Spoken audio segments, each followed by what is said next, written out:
Le premier passage que j'ai fait dans le Nord, en 1966, c'était donc dans une région qui s'appelle maintenant la rivière Arnaud. À l'époque, ça s'appelait la rivière Payne. Et je devais travailler là, donc camper en milieu sauvage pendant quelques mois.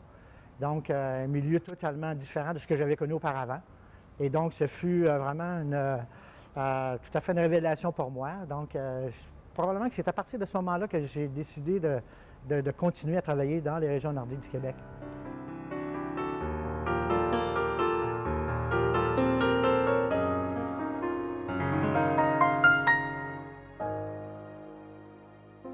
L'histoire m'a toujours intéressé et finalement, ça a débouché vers l'écologie historique. Donc, en faisant de l'écologie, j'essayais de voir l'impact de l'histoire, le rôle de l'histoire, en fait, dans nos paysages, dans nos forêts, dans nos écosystèmes. Donc, il y a dans le temps, en fait, de ces épisodes de changements dus au feu, dus aux précipitations qui vont changer beaucoup.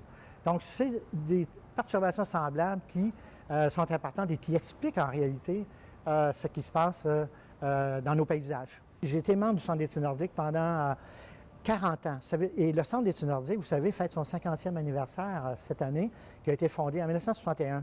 Et j'ai participé à 40 ans de cette vie-là. Grâce à ça, maintenant, le Québec a beaucoup aidé des centres de recherche à émerger à partir des années 70. C'est le Centre d'études nordiques qui est vraiment une belle création de ces fondations du gouvernement du Québec qui ont été mises en place dès les années 70.